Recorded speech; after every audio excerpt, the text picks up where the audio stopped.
Hello and a very warm welcome to our guests from GEM Motoring Assist and the Older Drivers Forum. Now, we've called our event this afternoon Driver Safety Update. We've got some very worthwhile, interesting topics to cover in the next 60 minutes, which I'm sure you will enjoy. So let me run through what they are. We're going to be looking at driver eyesight, with a very closer look at how, at this time of the year, I'm sure, as you know, with the winter sun on the horizon, can be really, really difficult driving. And also, of course, those very harsh vehicle headlights. Seasonal checks for your car. We're coming into winter rather sadly, and we really need to sort of have a look at what we need to do to make sure that we're going to be safe to drive on possibly icy, snowy, and of course, at the moment, very wet roads. Using a dash cam and why it's good for driving safety, for road safety. What to do if you're concerned about an older friend's or an older relative's driving, whether they're not doing it quite so well. We'll be looking at that topic. Not an easy topic to do.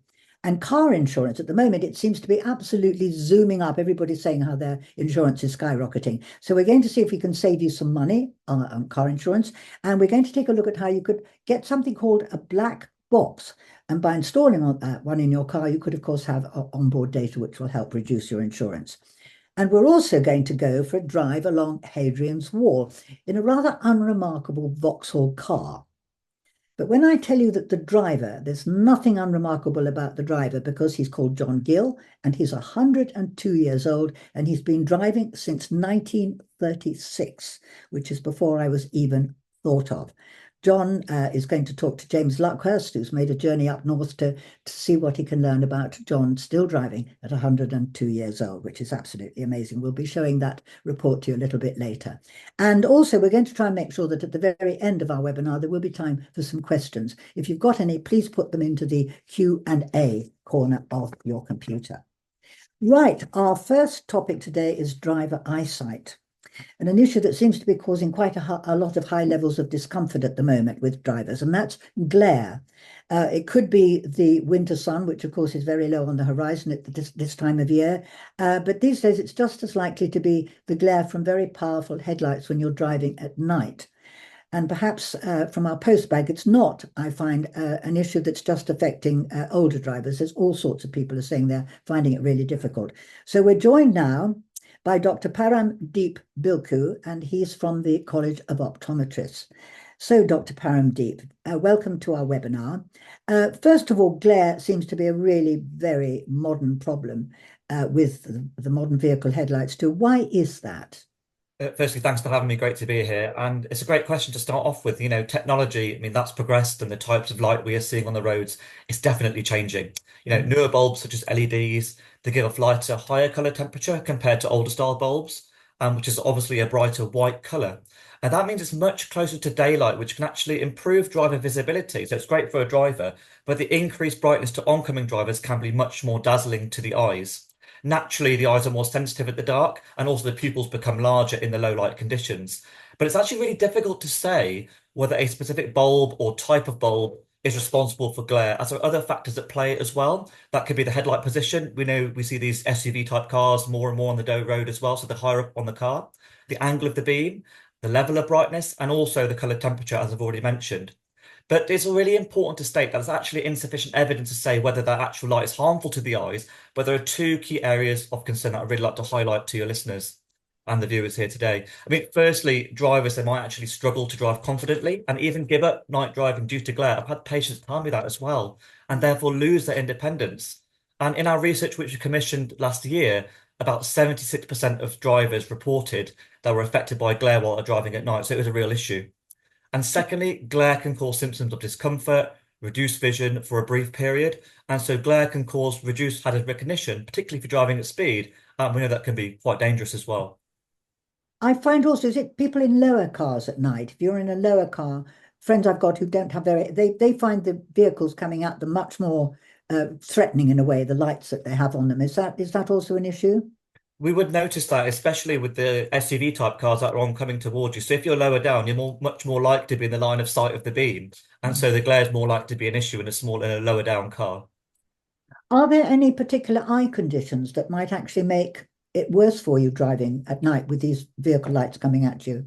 Well, we know actually glare is much more common among older drivers, as with an aging natural lens in the eye, it becomes more cloudier, and that can lead to the development of a cataract. Now, these opacities can increase the effect of light scatter and therefore increase the perception of glare. And now for older people, the recovery from glare can actually take several seconds, up to 4 seconds, in fact, compared to a younger driver, which is around 1 second.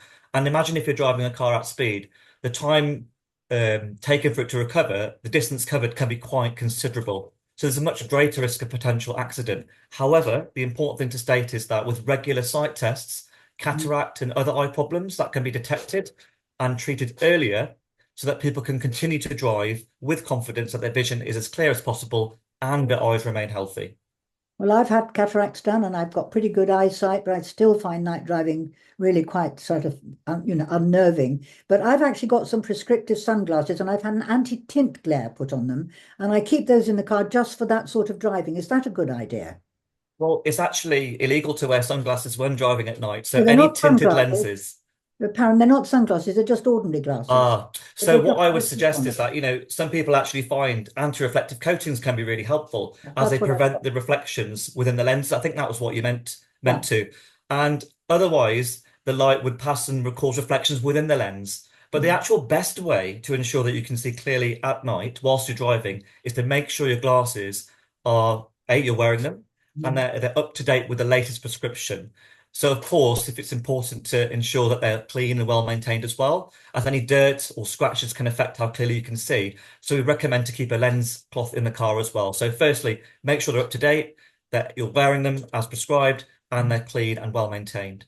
And are there any techniques that I can carry out, before I get in my car to drive at night that might help me cope with it a bit better?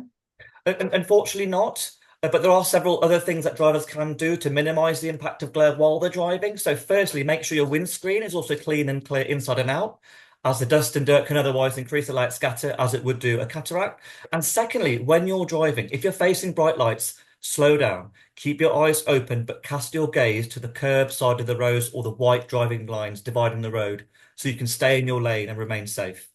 That's what I always try and do. Did you know that earlier in the year I actually signed a petition, which was supposed to go to Parliament to see if they could sort of have a look at the vehicle lights at present, which is causing so much concern. And of course, sadly, it got sort of scrapped when the election was called.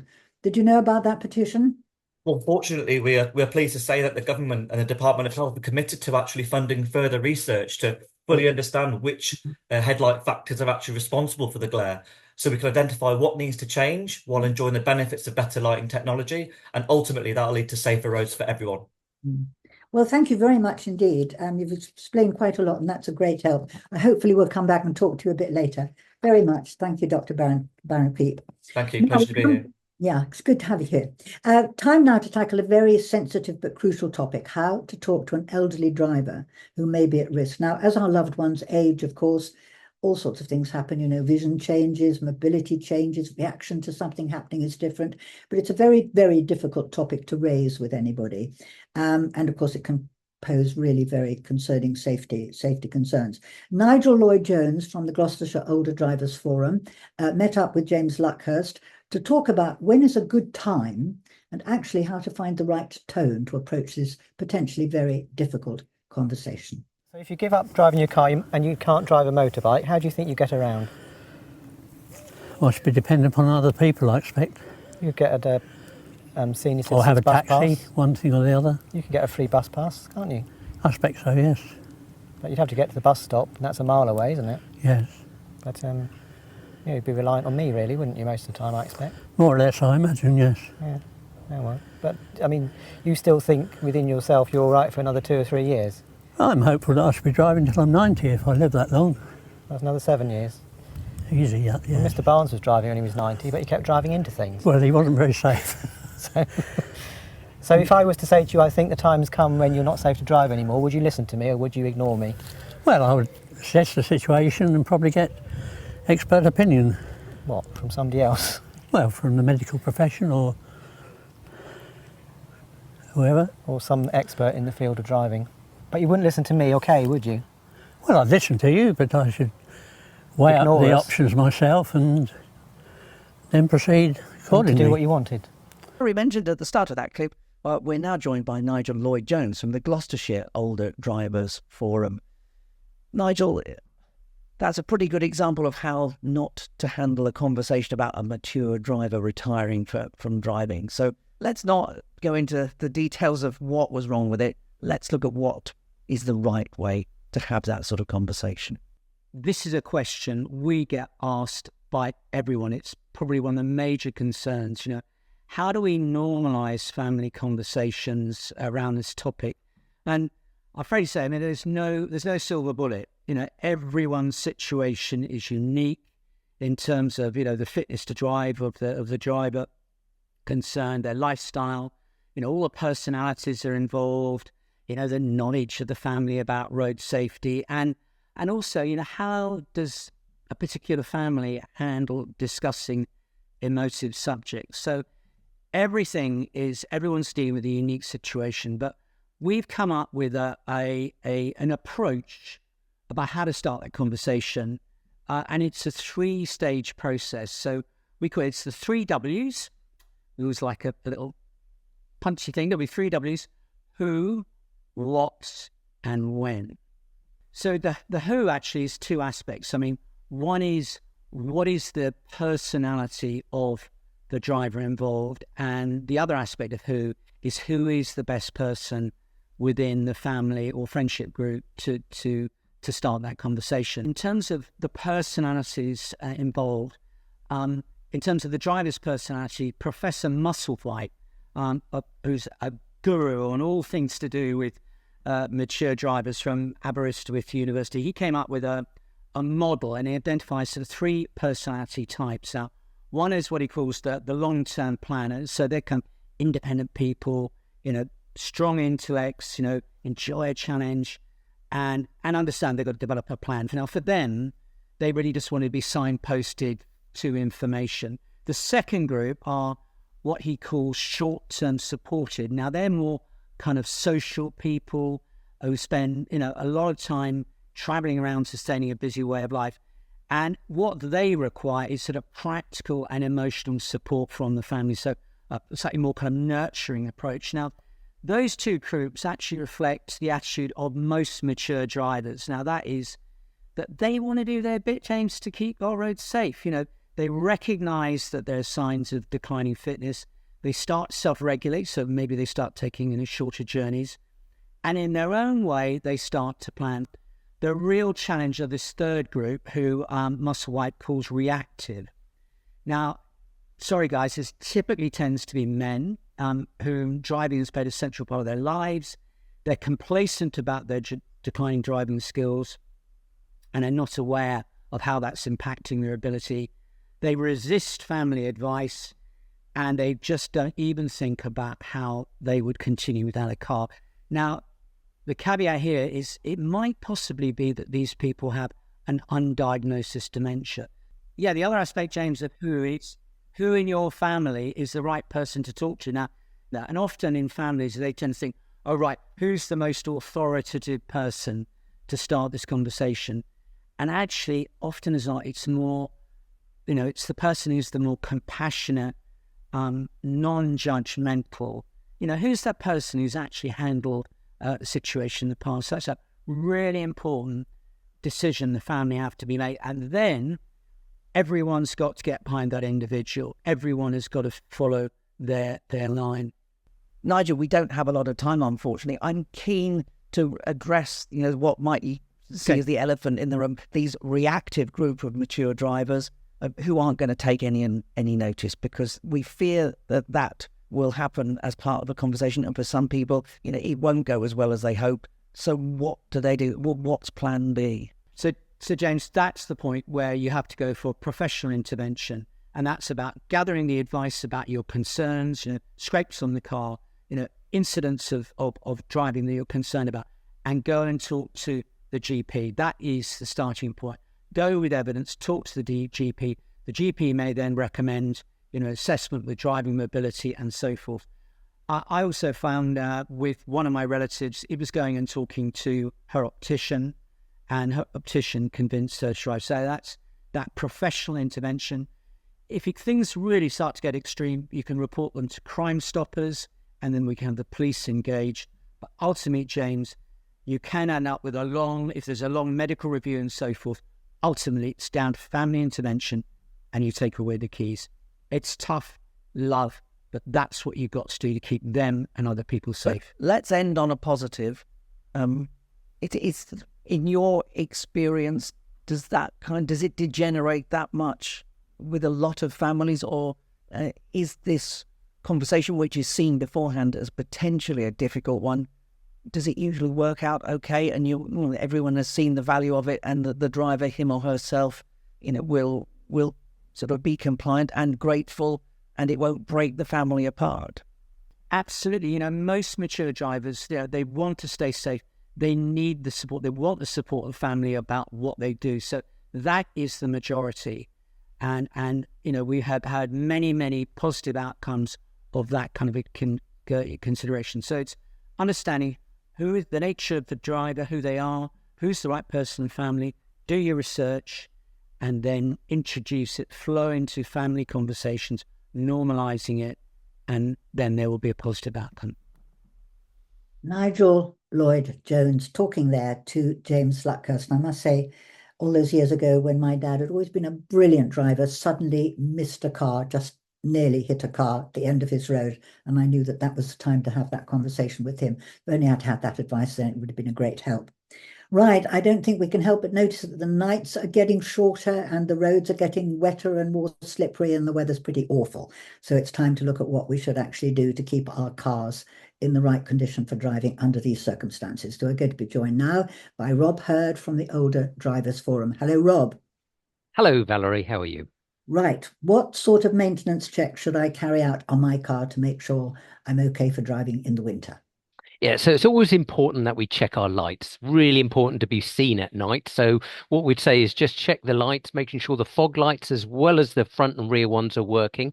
Now, a lot of vehicles got daylight running lights these days, which unfortunately people think the rear lights come on. They don't. It's just the front lights. So people need to make sure that when we do have the light going down, you actually put the lights on properly. Don't just rely, unless you've got that automatic where the lights will come up. Sometimes a little green light will say that the full lights, proper lights are working.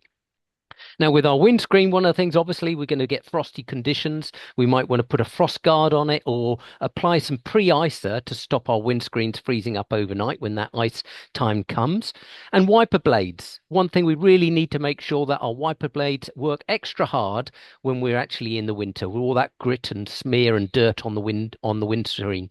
So one of the things that we could do is actually just to make sure that we have a clean windscreen and also clean inside to the windscreen as well, so we don't have any smear to look through, and make sure that we've got a premium brand of windscreen wipers, because they really do make a significant difference to us as well. And then, like I said, with the visibility, we want to make sure that we do have a can of de-icer with us as an ice scraper in our vehicles. And most importantly, give yourself extra time in the morning to clean the windscreen. When I was in the police, one of the things we'd quite often see was people driving along with little gaps, to make sure you've got that plenty of time to be able to see and clear the windscreen completely. Now, putting your air conditioning on can actually speed that up and dry the air and help it much quicker on there as well. But most important, don't leave your car running. Don't go away and inside, because that allows the thief the chance, the opportunity to get in and drive your car off. And they will be looking for people on winter evenings.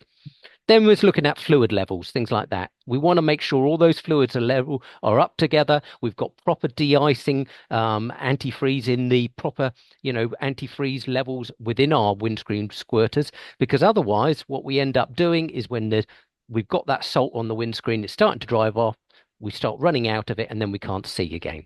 And the other thing, what you could do is just make sure you put a little bit of silicone around your seals on the door seals, because when they start getting frozen up, it allows them to be opening much easier for us as well.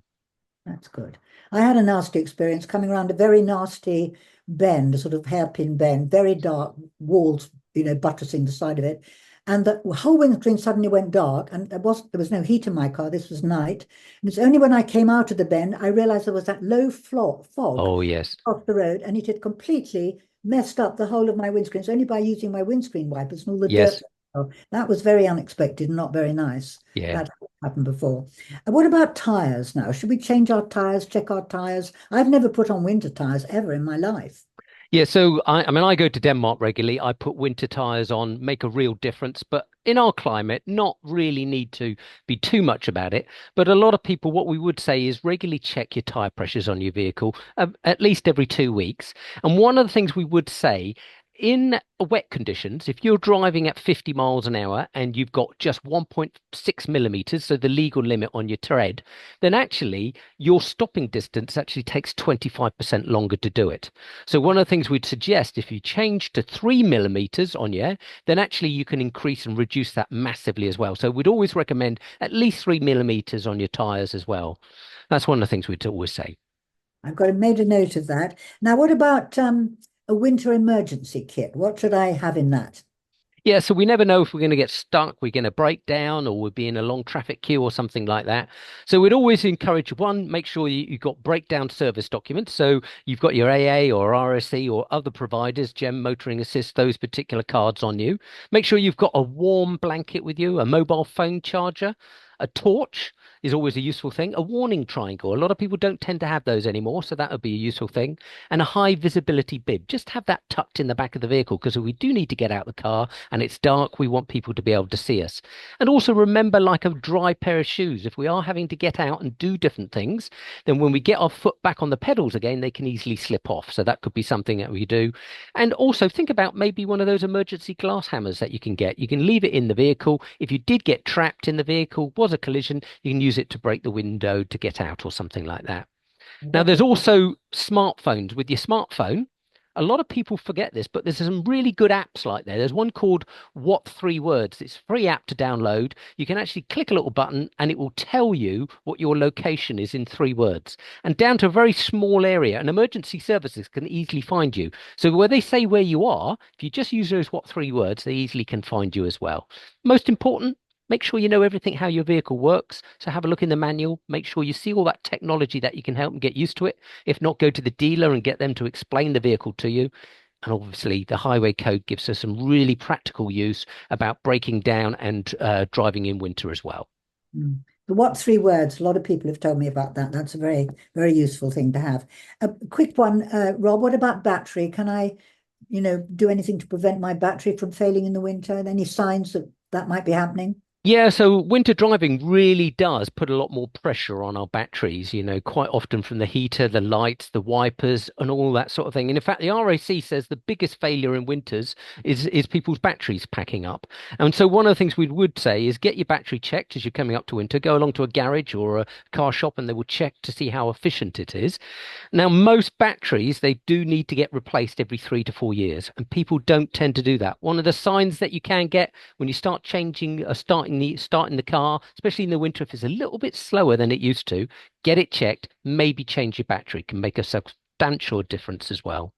Right. And lastly, Rob, any techniques that I should adopt during the winter for my winter driving?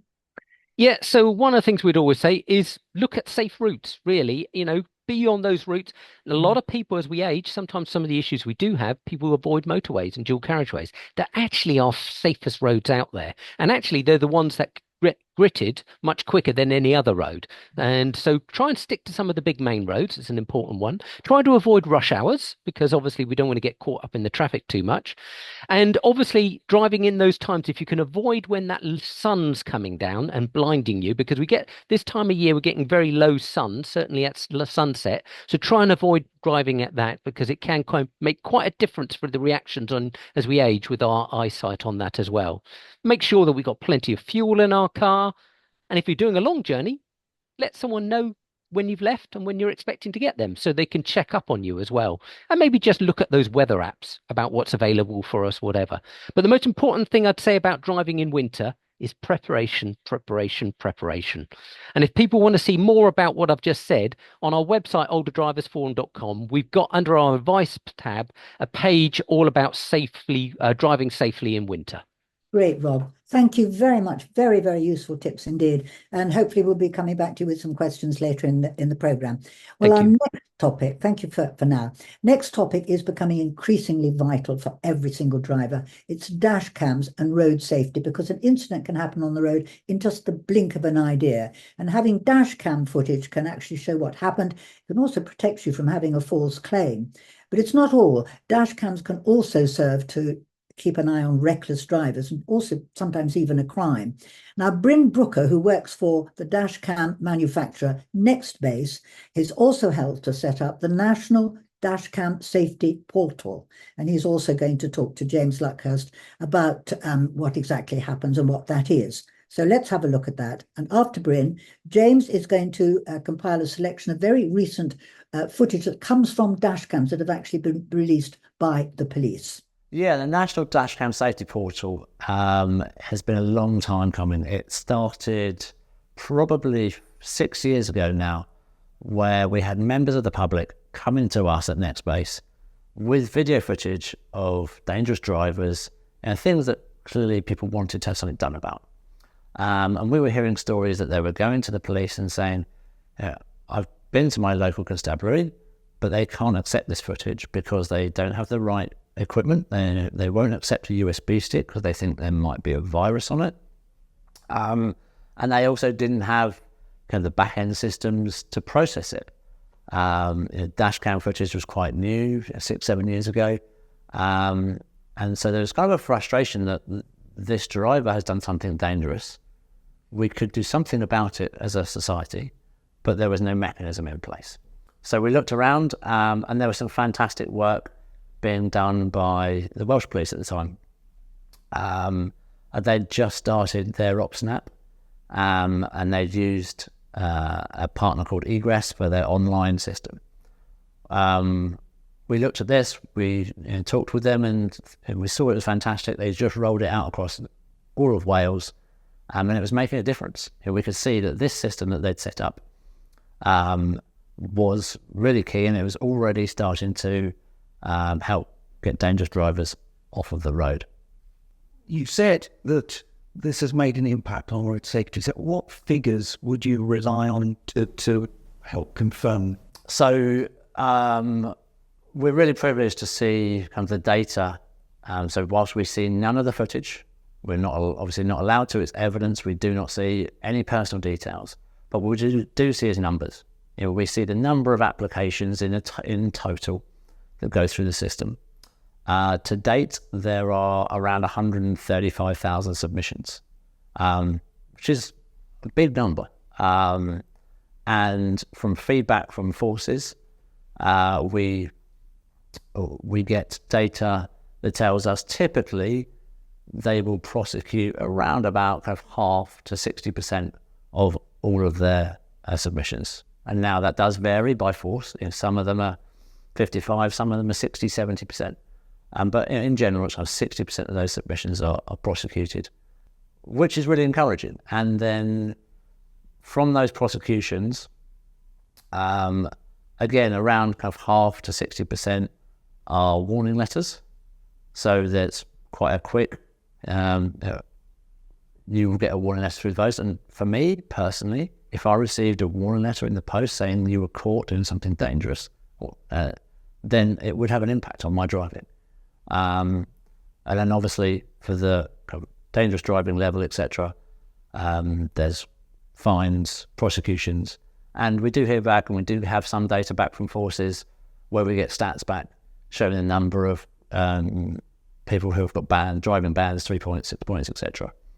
We also see, and really interestingly, that from that data, from the police data back, it's not just vehicle crime or driving that we see within their stats. It can be that somebody was caught dangerous driving. The police then go round to their house. When they go round to their house, then they find drugs. And when they find drugs, they then find weapons, etc., etc. So this dangerous driving, or the driving element to the crime, not always, but kind of has led to kind of other criminality being found, and therefore not just the roads being safer, but the streets and our society being safer because of this. So that's kind of an extra kind of layer to this that we didn't see to start with, and it's really exciting. Would you have any advice for somebody who might be a little bit scared at the court process? Any reassurance? Yeah, of course. I can very much understand that for a first-time user, providing evidence of somebody else in court could be very scary. And I fully understand that. And I've seen that with people making their first applications. It's a bit of the unknown. But what I have also seen is that many times the police do not need you as a witness. Sometimes it depends on the severity of the case.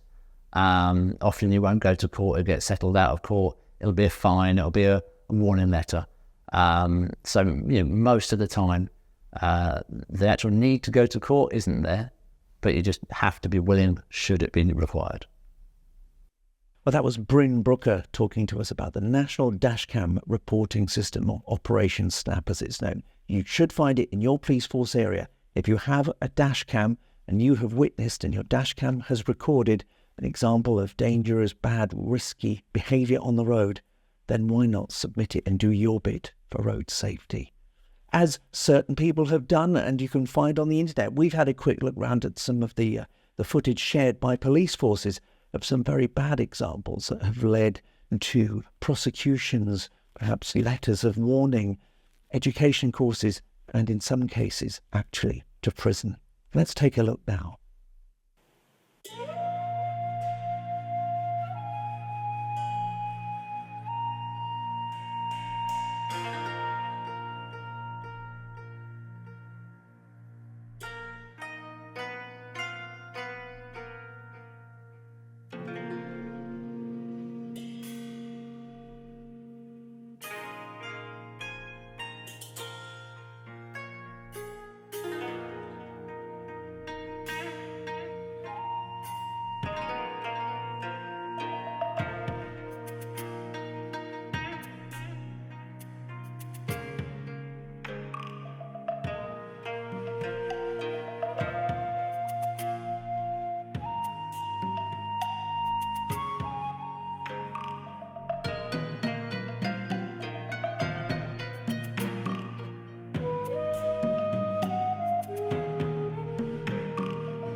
Pretty shocking examples of bad driving there.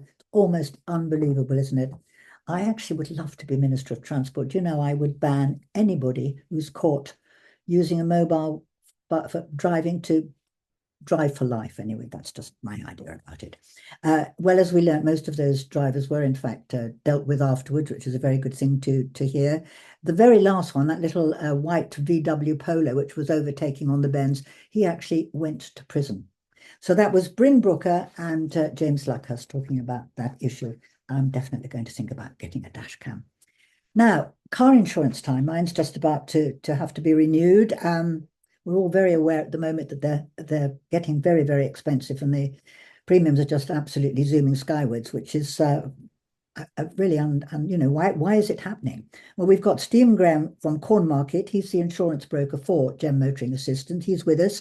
Stephen, why have the premiums gone up so fast and so quickly lately? Thanks for having me on today. I'm probably not the most popular person on this webinar, but I am thankful for the opportunity to sort of speak to you about why they've gone up. So pretty much there was a perfect storm off the back of COVID, and when premiums were particularly low, there were very few cars on the road, led to fewer accidents and claims, so insurers reduced their premiums to retain customers and attract new customers. Then coming out of COVID, as drivers returned to the roads, the landscape had changed somewhat.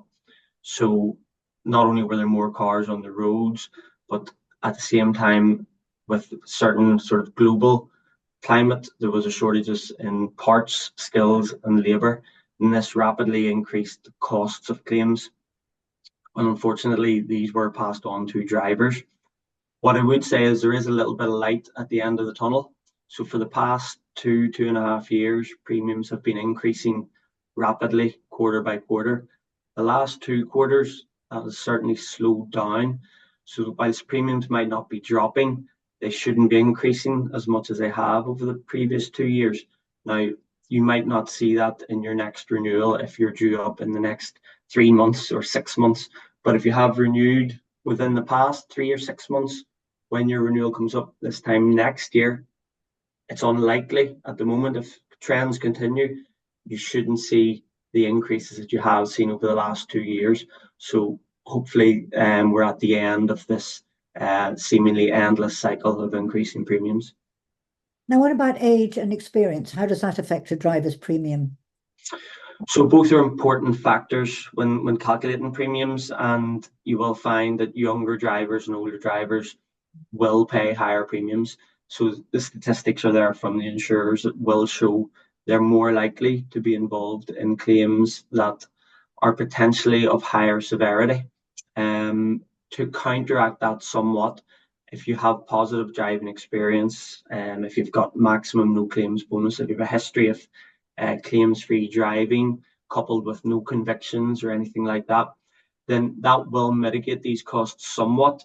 It won't completely take the pain away, but the longer you've been driving claims-free, it will bring it down a little bit. However, you will unfortunately still pay a little bit more on your insurance. I always find talking to somebody is much the best way rather than doing it online, because they quote you a price and you can say, oh, can't you do it a little bit lower than that? And almost every time they'll come down. Is that a good idea rather than going online? Absolutely.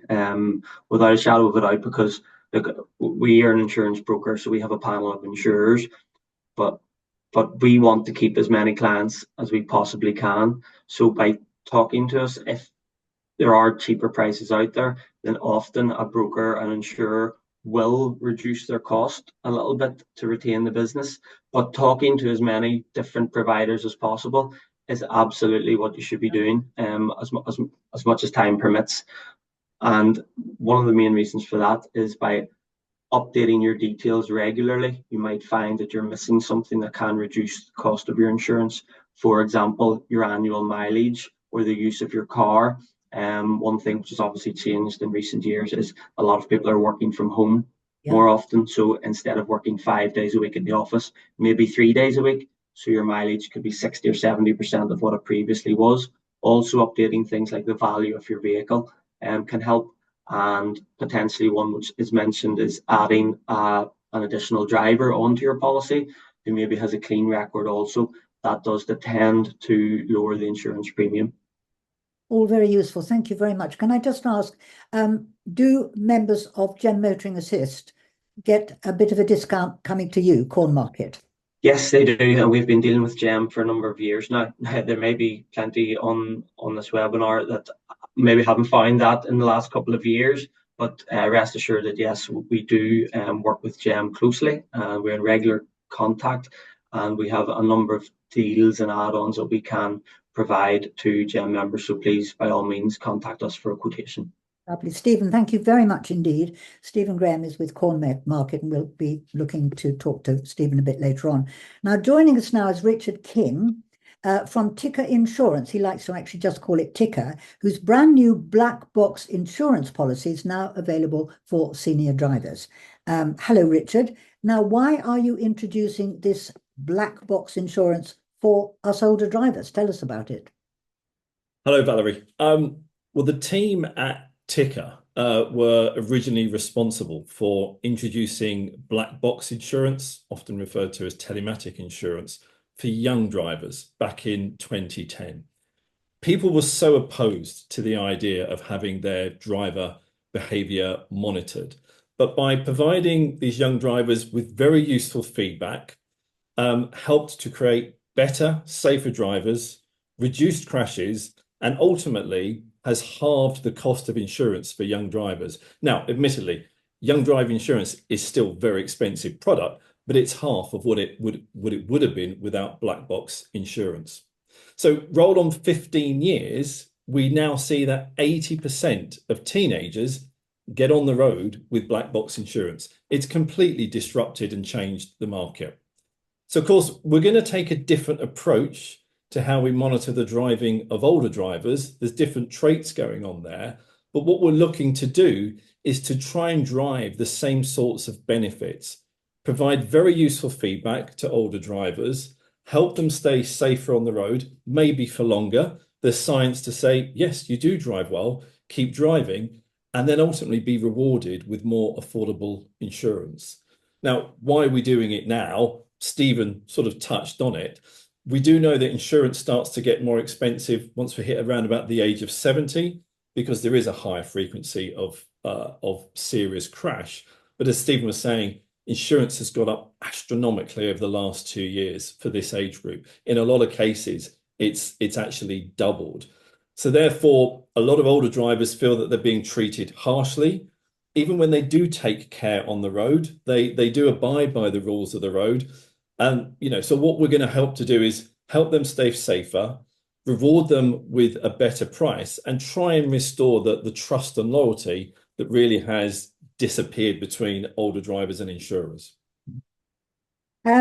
Black boxes generate data. So what particular data did the older drivers say would be important to them to register? Well, black box is, let's try and keep it quite simple. The data that we're collecting is things like speed, the smoothness of your driving, if there's any hesitation in your driving, the type of day that you drive, and if you're taking long journeys. So if I roll back a bit, we're not looking, typically we're not going to see that older drivers are driving fast. What we may see, though, is too frequently they're driving very, very slowly. The smoothness, we're not looking for you to be like a chauffeur, but if we see that you're harsh braking all the time, that could be an indication. Now, an incident of harsh braking might be exceptionally good driving, but if you're doing it all the time, it builds a picture. Hesitation. Now, normally that could be a good thing, particularly at a right-hand junction, turning right at a junction. We all know it's a tricky thing to do, and a little bit of hesitation is a good thing, but continual hesitation, again, might be a bad thing. Time of day. You should be rewarded if you are avoiding maybe nighttime driving, or if you're avoiding driving during rush hours when more serious accidents could occur. And then fatigue. We should be rewarded if you are being careful not to take long journeys without taking a break. Can you share the data with other members of the family if you want to? It's a very good question. And in the focus groups that we did up and down the country, because we asked the best people to speak to design a product like this is the older drivers. And when we posed the question to say, how about sharing this data with other members of the family, there was a very clear answer. Absolutely not.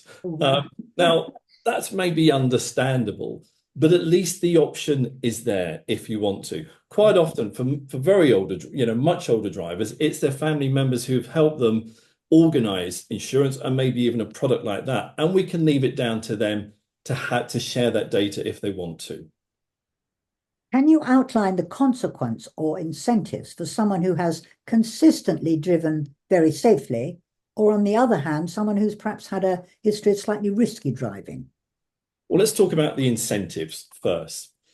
If you choose to opt for a product like this, what you're saying to us is, I'm a good driver.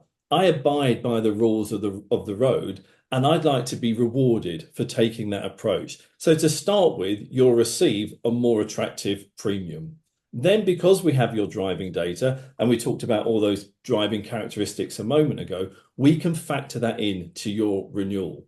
Now, we can't absolutely guarantee that you're going to keep seeing a lower price like a young driver does when he's building up his no claims discount. But what we can do is we can stop the hikes that you keep seeing year on year as you become an older driver. And if In terms of consequences, well, there really isn't any. We're certainly not a police camera in disguise. Do not think of us in that way. But we may be providing you data that will help you reach that really difficult decision. And we saw the video earlier and the recommendations that Nigel was making. This is then some actual data and science that we can contribute to that conversation to help reach that decision. Now, we're not the judge and jury. We're not going to be the ones deciding or telling you when you should be stopping driving, but you might see that reflected that there might come to a stage if your driving is very risky that we may not be offering you a renewal. Now, of course, you've got the option to keep driving. You can go be insured with somebody else. Be absolutely assured we're not going to give that data to anybody else. That data is yours. It's safe and secure, and we absolutely won't be giving it to your onward insurer. It's pretty new, this black box, Richard. So if somebody wants to do a little bit more sort of research on it, find out a bit more, perhaps before going down that route, how do they do that?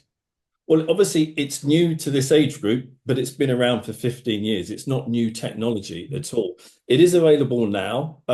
We are listed on all the 4 leading price comparison websites. So I'm hoping that when you go and do a quote in the coming weeks or months, you might see Ticker appear in there. Of course, please go to ticker.co.uk.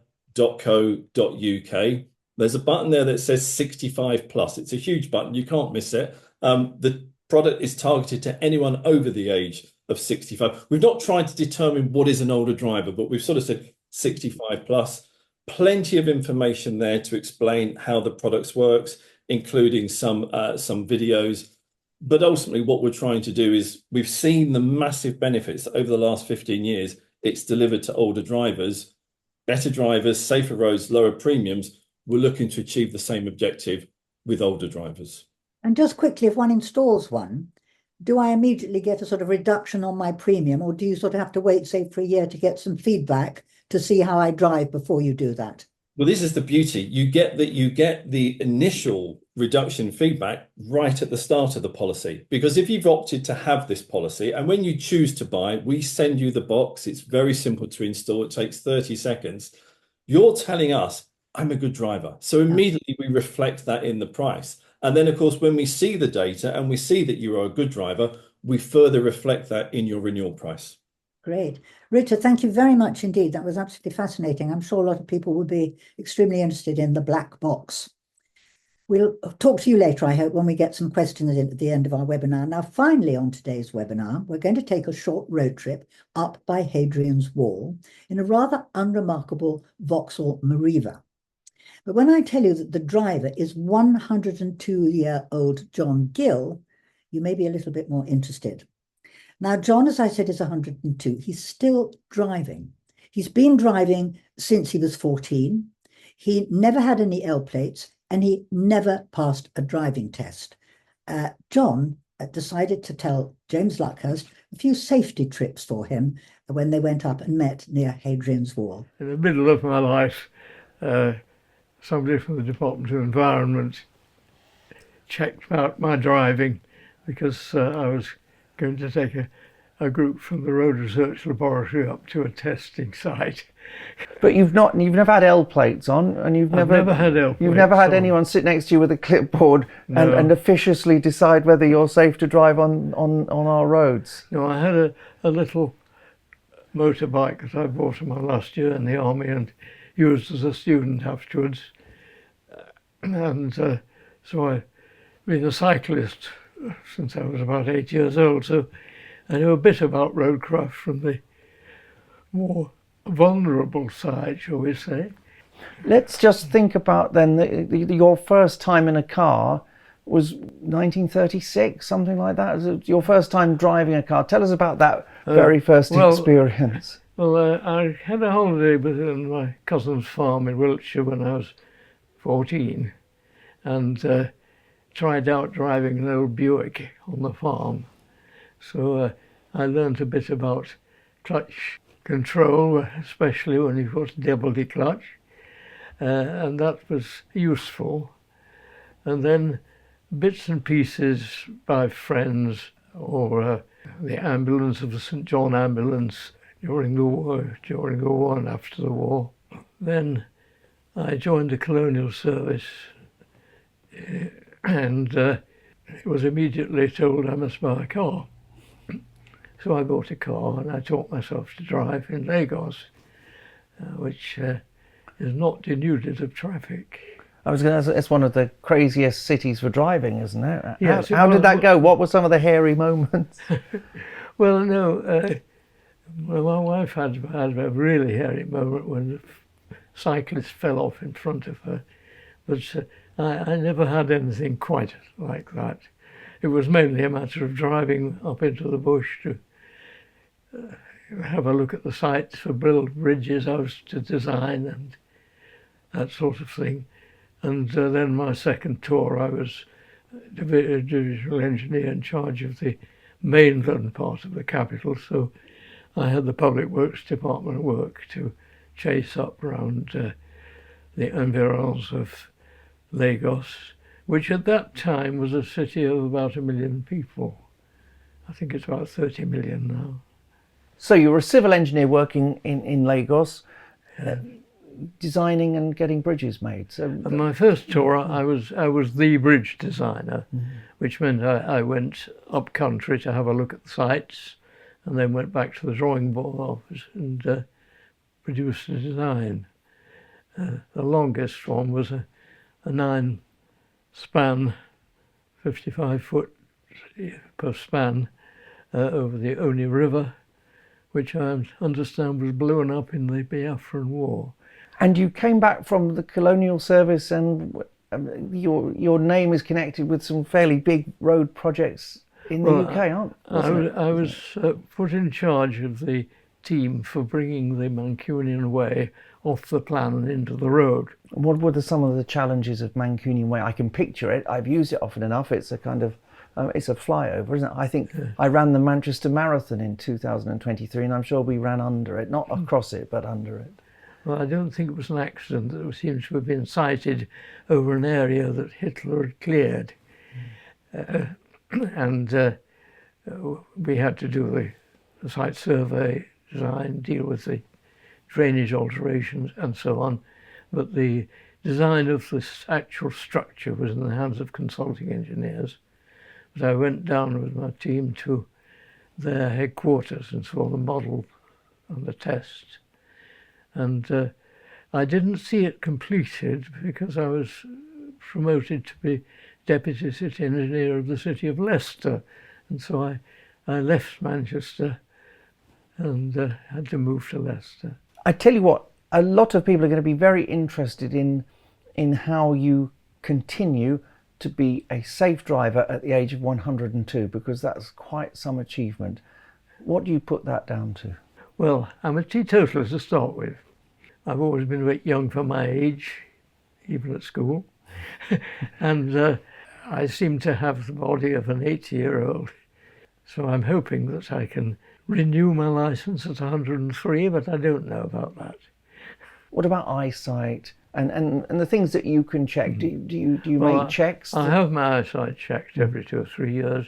And the last time I did find I had some deterioration in one of my eyes, which has always been weakest eye, but the other one okay, and I was able to see things pretty clearly. I haven't recently had any test of speed of thought, but I seem to get on pretty well. I've never had an accident in the last 20 years, 30 years. Do you have any advice then to somebody or to families? Because a lot of families will face difficulties in terms of dealing with a potentially risky older driver. Are there tips that you would offer, perhaps in just how to have the conversations, how to be kind but safe? Concentration, obviously. Mainly the question of observing traffic, not just the car in front, but several cars in front. And I have noticed that even my own children don't always do what I would do. I think I'm a more cautious driver than they are.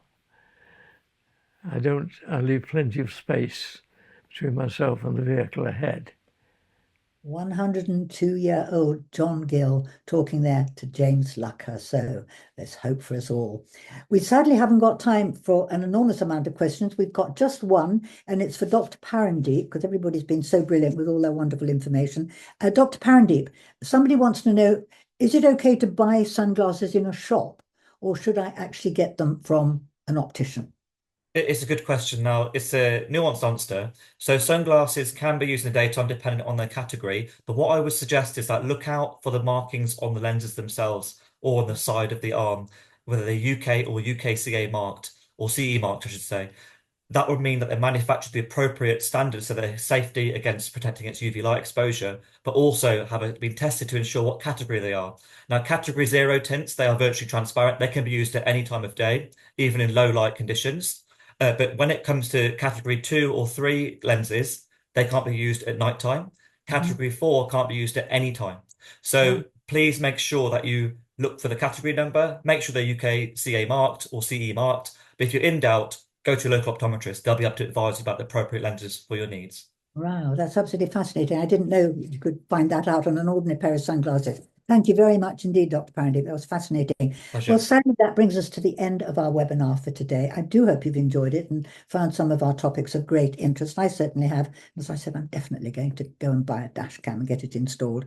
Now, if you'd like to share this program with anyone or have a look at it again, then please go to the Older Drivers Forum and go to the webinar section where you can have a look at it. Be up there for quite a long time. My thanks to all our guests today who've been absolutely terrific, and it's been very interesting meeting and hearing from them all. A big thank you too, of course, to Rob Hurd from the Older Drivers Forum, and of course, GEM Motoring Assist for helping support this particular event. A big thank you to James Luckhurst, who is our editor and our director, and also to the editor, the film editor, Peter Baker. So for now, thank you all very much indeed for being with us. Hope you found it interesting. Hope you will join us next time. Goodbye from me, Val Singleton. Bye.